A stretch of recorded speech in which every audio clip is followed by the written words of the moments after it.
con optimismo el Western Mindanao Command que él tiene buen resulta, el cosa o plano del nuevo elegido presidente Rodrigo Duterte acerca del crisis del kidnapping del mga abusef na Sulu, sisinta como nuevo presidente Junio 30.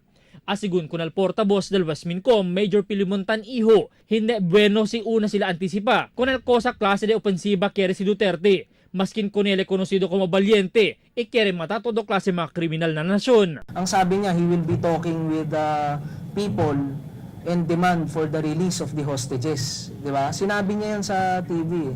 So kami naman sa Armed Forces, we do not want to preempt whatever action he wants to make.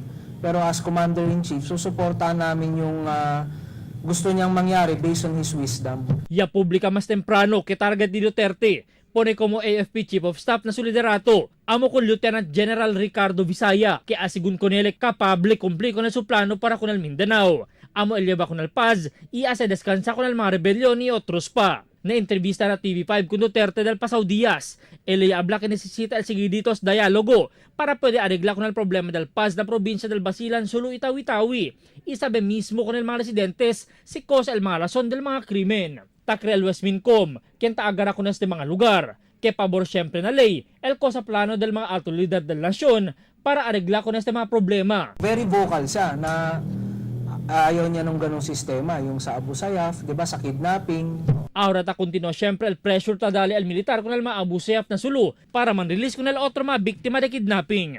Albert Luna, Dateline Zamboanga.